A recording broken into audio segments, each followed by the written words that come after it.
Hi, welcome to educator.com and our series on the Java programming language. My name is Maury Hillstrom. I'll be your instructor. And in lesson 1 here, we're going to go through an introduction to Java. First of all, we'll talk about what Java is. If you're new to programming, you might have heard a lot about Java. You might have heard about some other programming languages like Visual Basic or C++.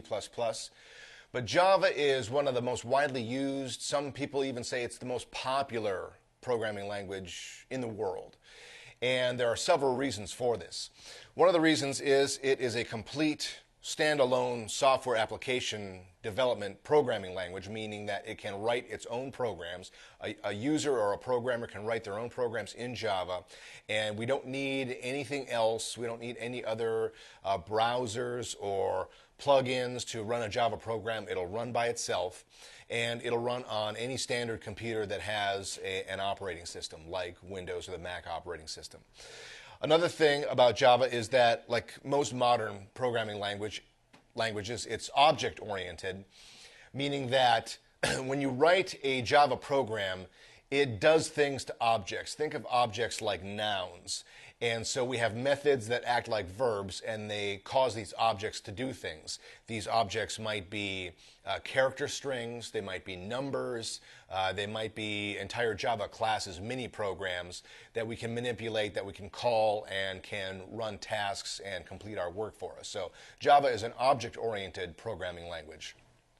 Another great thing about how versatile Java is that it's cross-platform. And what that means, sometimes they'll nickname that write once, run anywhere.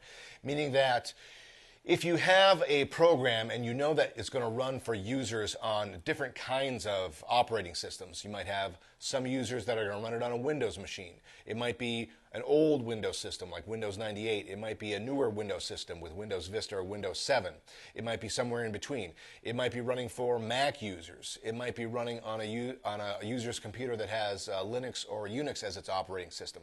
The Java program will still run, and you don't need to do anything to it. Write it differently, save it differently. You can write it once, and you can rest assured that it'll run for any user. This Java program, this Java programming language, can be created and edited simply in any text editor. So if you have a Windows, you might have Windows Notepad. You could write it in Word or any other word processing application and just save it as a normal text file or a doc file. You can use a third-party text editor like Simultron that we're going to be using here through this series of lessons. So you don't need a special program to write Java code. Any text editor will do. Now, if you do want to get a little more sophisticated and advanced, you can use an IDE, an integrated development environment. One of the most popular ones is NetBeans. We're going to take a look at NetBeans in our first couple lessons because it is a very good program that helps programmers write their programs, and it gives you pointers, and it sort of runs like a spell checker so that it makes sure that your code is coming through without any syntax errors. But you can also just write a Java program in a normal text editor and then run that program through a command prompt like DOS prompt on a Windows system or a terminal prompt on a Mac system. And we're going to be doing a lot of that throughout our series of lessons too. All right, before we get into writing an actual Java program, let's take a look at a couple of existing programs that I downloaded and set up from free source websites, and you'll get a closer look at what Java can do on the more finished side before we create our own programs and run those. So let me bring up, first of all, our text editor, and we'll take a look at where this Java code is coming from.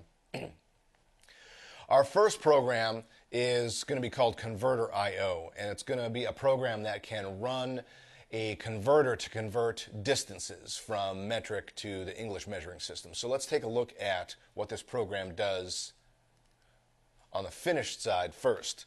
So if I go to my command prompt and I say that I want to run a Java program, and this Java program is called Converter.io, and I hit enter, it runs the program and it gives us and it presents us with an output statement. This output statement prompts us to enter more data for the conversion. So it says, what would you like to convert? And then it gives us a choice, miles, kilometers, meters, and so forth. And then it also gives a choice if we want to exit the program. Now let's say that I want to convert miles. So I enter 1, enter 1, hit enter. Now it asks us, enter the values for miles. Okay, let's keep it simple to start out with here. I just want to convert 1 mile. I hit return. Now notice here, it outputs the conversions for all of the distances and all of the units that we have programmed in. So 1 mile is 1.6 approximately kilometers. And it gives us that same distance in meters, feet, inches, and centimeters. All right, so now it prompts us again if we want to enter our choice and convert something else. Let's say that I want to convert meters this time. So I enter 3, hit enter. And then I enter the value of meters. Let's say I want to convert 500 meters. If I hit enter, it gives us the distances there. Distance in miles, kilometers, feet, and inches. Let's try this one more time. Let's say that I want to convert number 4 for feet. What about 600 feet? How long is that in meters? I hit enter, and it gives us the distance. That would be 600 feet would be approximately 182 meters. So you can see the conversion is working, and now if I want to exit, I enter 7 and hit return, and then it says thank you for using this program, and we're done. If I, in my command prompt, type clear, we clear the screen, and now we can take a look at the code that is behind this program running it all. All right, in this code, now this might seem complicated to you at first, and it is, but as we go through our lessons in Java, you're going to understand what a lot of these command statements mean.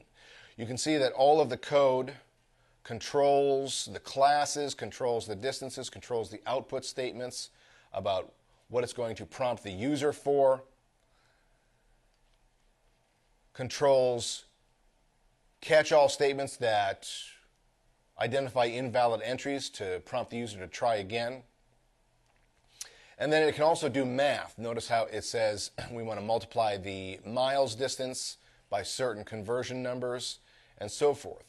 So as we look through this code, you can see how the program is handling the data entry, the conversion, and then the output that tells the user what the conversion is.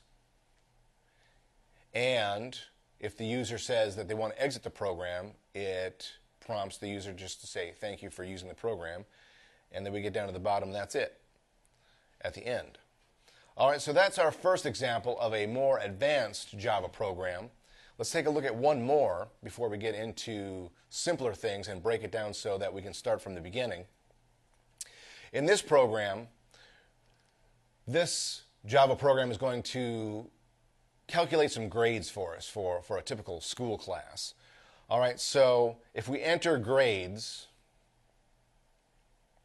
such as a student's homework grade, the grade on the midterm, and the grade on the finals exam, and we set up a computation program that will weight those things each to 30% for the prelims or the homework, and 30% for the midterm, and 40% for the final. It should calculate those and add them together and then give us that overall grade. Okay, if I go back to our command prompt here, I want to run this grade program, so I say Java grade, hit enter. It runs our grading system, and it first asks us for the homework grade. All right, let's say that we got 95 on our homework. If we say we got an 80 on our midterm, and we got an 85 on our finals, it shows us that the average grade is 87 and that that student passed. Let's try another one. Let's say that this student didn't do so well. Let's say that they got a 60 on their homework, they got a 55 on the midterm, and a 50 on the final. Notice that it says average grade is 55 and the status is failed. So we've set this program up so that it will pass-fail at 60%. So 60% and higher is passing, 60% or lower, or 59% or lower is failing. All right, and we'll take a look at how it handles that in the code after we run one more example here. Let's say that I want to run another example, and let's say this time we do much better. A great student gets 100 on the homework, 100 on the midterm, and 100 on the final, and the average is 100, and that is a pass. All right, so then we say we want to exit the program, and I will clear this screen. And now let's take a look at the code so that we can see how this program is handling this computation. All right, first of all, we've already looked at how the user is prompted to enter all the grades. But now let's take a look at some simple if statements. We're going to learn all about if statements in a later lesson. But right now it says if the grade is less than 60, if the grade is greater than or equal to 60, and the grade is less than or equal to 100, then the student is going to pass. If the grade was less than 60, it will output the statement that the student has failed. And also, if the grade happens to be through user error, bad data entry, we're entering data numbers greater than 100. If the grade gets calculated at greater than 100, then we know that there's a mistake, so it prompts the user to say, over the maximum grade range, the grade range should only be from 50 to 100. Then it'll prompt the user to enter either another set of grades or to exit, and then that's the end of the program. So let's see what happens if we do enter grades that go out of bounds. If we say Java grade, if we say the homework grade is 110, midterm grade is 120, and the finals grade is 130, it does prompt us that the average is too high, and that's over the maximum grade range. So we should bring it all back down to numbers that are within the prescribed parameters. And then it gives us the average, and we're safe. All right, so let me exit out of there. We will clear. And let's go to our next examples. And in these next examples, we're going to start from scratch. So those programs that I just showed you are more advanced. They were pre-written. They were downloaded from free source websites that offer Java programs. And to begin, we're going to start from scratch here. So we're going to start very simply so you can understand about how basic Java programs are created. All right, so the first thing that we need to understand is how to open up and write a beginning Java program. And we do that by first declaring a public class. All right, so in the first statement you can see here, I say public class, we'll call this my first Java. Then we have the public static void main statement. We're going to learn a lot about that today because all programs, all Java programs need that in their somewhere, either at the beginning, middle, or end. That string of commands has got to be there. Now, the other thing that you need to make sure of is that all Java classes, as you create these programs, and the methods that prescribe the tasks, they have to begin and end with braces. So that's why when we set up this first class here, we have the open brace, or the curly Q bracket. When we have the public static void main statement, then we have the open brace there. And then later on, as we end the program, these braces sort of bookend each other. So we're going to have a close brace towards the end to close off the main method, and we'll have a close brace to close off the original public class. Next time we look at code, I'll show you an example of that. All right, now the starting point of all Java code, as I mentioned, is the all-important public static void main method. Now that contains a lot of words, and we don't really understand what all those words mean yet. So let's break this down. First of all, when we say something and that a method is public, that means that it is available to all programs. So as we get more into Java programming, we're going to see that classes can call each other. So you can set up a master class or a main class, and it will initiate and call other classes to help it out. And if those classes are public, they're all open to each other. We're going to also learn about private classes that are a little more closed off and restricted. But our public static void main statement is always got to be public. Static means that it is not dynamic, it's not going to change. We're just saying that this is pretty much set in stone so that this main method will always be here in its current state. Void means that this particular method is not set up to return any data. There's nothing here, it's blank and it's going to stay blank. And that it's main, that this is the main method, the program and the class that we're creating here is going to be the same as what's named in the file. So if we set up a welcome program, the main class is going to be named welcome, and that text file is going to be named welcome in the folder, and the class file that's generated from that text file that actually runs is going to be named welcome as well. So that means that that is the main file name class and method that is run when we type in the name of the program in the DOS prompt or in the command prompt. Now, it's important to realize that Java will not run this program, any program that does not contain this exact method. So that's how important it is. Every program that you want to run in Java has got to have the public static void main statement in there somewhere. All right, let's take a look at the syntax. Those terms, those keywords are at the beginning of the public static void main statement. And then in parentheses, we put in strings, args, and then open close brackets, not braces. These are brackets. Now, what does this mean? A string, that just identifies that the data type of this particular method, and we're going to learn a lot about data types in a later lesson, that data type is a string of text characters. Args is short for argument, and an argument is like a set of parameters.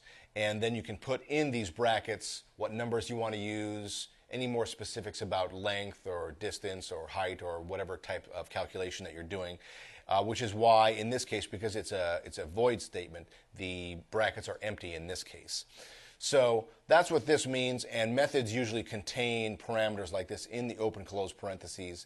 In this case, because it's just our main statement and it's void, it is empty. Now in a program you can also add comments, and comments can explain code to other users, other programmers if you're collaborating with somebody, or you can leave messages for yourself to remind you why you're doing this and what it's supposed to do.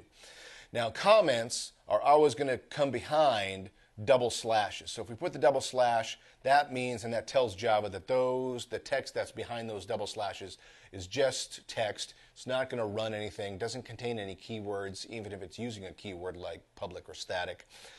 It's not going to consider those to be command keywords. It's just text. It's just messages. So we're going to see a lot of notes that we leave for ourselves here in our comments area. And when we set up statements in our Java programs, these Java statements are going to tell the program and the computer exactly what to do. All of these statements have to be ended with a semicolon. For example, if we have a system out statement, in other words, to print a line, we say system.out.println, and then in parentheses, these are an example of an argument. In quotes, we say hello world, end quote, close parentheses, and then close that off with a semicolon. Then Java knows that that's a command statement, and it will, in this case, have the program output that text. All right, now let's take a look at some of these programs in action here. And if we bring up our text editor, let's first look at a simple text printing program. And notice how after the double slash, we just say that this is a simple text printing program. So that's an example of a comment. We set out our first public class. We call this welcome, so that is also the name of the file. You can see that the file's name is welcome.java. Here's our all-important beginning Java application public static void main statement. So we say public static void main, and then our empty string arguments parameters. And then our system out statement, system.out.println, welcome to educator.com, and then we close off that with a close parentheses and a semicolon. Our close brace to end the main method, that corresponds to the open brace here after the main public static void main method, and then the close brace to end the class. And that's pretty much it. So that's our first simple program. Let's see how it runs. Let's go to our command prompt. And if I say I want to run the Java program welcome, hit enter, it returns to us welcome to educator.com, and it ran successfully. All right, now let's say that we want to, in our next program, we want to print text on multiple lines. All right, in this instance, we're going to have to insert a line break switch in our text. So everything else is the same except for the fact that we call this program welcome break. In other words, break line. Public static void main statement is still there. System out statement is still there. But here we put in a \n, which is a break line switch in the middle of our text. Then we end the main method and the main class with our close braces. All right, so let's see the difference. When we run this program, I say Java, we call this one welcome break, hit enter, and this time you can see the output comes on separate lines. So very simple program, very similar to the one that we just did, but we threw in that wrinkle of putting the break line in there. All right, now let's go to a program that will perform a little bit of addition. All right, so this program is going to just take in two numbers from the user and then add them together and then output the sum of those two numbers. Now this imports a class of helper programs called scanner. Scanner means that it will scan or it will read input from the user. This class, this main class, we're going to call addition. We've got our public static void main statement. And then we're going to have the input statement say we're going to get new information from the user. Now we set up a series of variables. The first variable is going to be an integer, as is the second and third, and we're going to say the first number is going to be an integer that we take in from the user, as is the second number. We're going to call that second number number 2, first number number 1. The sum, eventually when we get those two numbers added together, the sum is going to be called sum, and then we're going to call that variable later. We output to the user that we want the user to enter the first integer, and then the second integer after the user hits enter. And then we say that sum is going to be equal to number 1 plus number 2. Notice how we say that the first integer that's entered, we're going to call that input number 1. We say number 1 equals input from that next integer. Same thing with number 2. Down here we say that the number 1 plus number 2 equals the sum. So we further define our sum variable integer as the numbers added together. Then we output to the user that the sum is whatever that calculation turns out to be. And that code there with the %d \n, that's a decimal number placeholder. So that means that whatever that variable is, that's where it is going to be output to the user. We end the main method, we end the class, and that's it for this program. All right, let's see how this runs in our command prompt.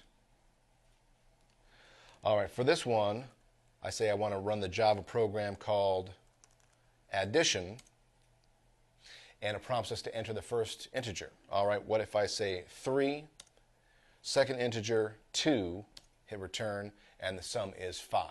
Okay, so it runs successfully. Let's say that we want to get more complicated, and I want to run something that will add 120 plus 368. It does the addition and it returns the sum.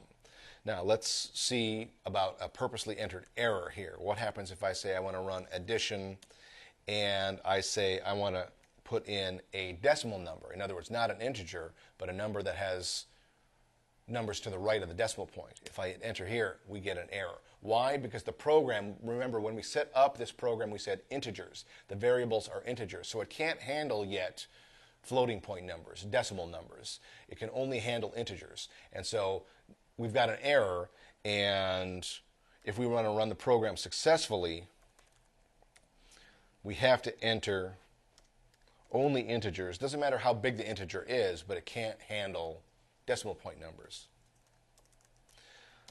All right, let me minimize this out of the way, and let's go to our last example. And this example is going to perform some calculations on two numbers, not just addition, but subtraction, multiplication, and division. So again, it uses the scanner class of utility programs. It names the public class calculate, and then it inputs integers set up as variables, number 1, number 2. So it's set up similarly to our previous addition example. We've got first integer, second integer. And then, instead of just adding the numbers together, in these output statements, notice that it adds the numbers, it multiplies the numbers with our asterisk multiplication symbol, it creates the difference by subtracting number 2 from number 1, and it divides the numbers with our slash multiplication or slash mathematical operator. All right, then it ends the class, ends the main method, ends the class. All right, so now it doesn't just perform addition calculation, it performs all 4 of the basic mathematical functions. All right, let's take a look at some of these programs when we run them through the NetBeans IDE. And you'll see that running them through NetBeans looks very similar. You just get the output in the output box instead of through the command prompt. So if I open up a program here, the addition program that we created previously, we open up that as a project, and notice that the code that comes through the window is the exact same. If I run this program, down here in the output pane, it prompts us just as it did in the command prompt, enter the first integer, enter the second integer, and then it gives us our sum. So you can see it runs the same, it outputs the same, we're just doing it through the NetBeans window. Let's try this with our other program. I'll close that one out. We'll open up our calculate program that we saw previously. Again, this code is all the same. When I run it, down here in our output task pane, we enter the first integer, 10, enter second integer, 5, and we get all of our output statements, sum, product, difference, and quotient. All right, now let's take a look at creating our first Java program from scratch. I'll close this program. I'll clear our output screen. And now instead of opening an existing program, I'm going to say I want to create a new project. And this new project is going to be a Java application, so I choose that. In the new project window, I click Next. Project name, I'm going to type Welcome. We will set the main class later, so I will leave that unchecked. I click Finish. It creates the project in NetBeans here. And now the only thing that we don't have within this project is a source file. Later on, we're going to create and look at a lot of these programs in the text editor, but right now we're in NetBeans, so I want to click this button here that is going to create a new file for us.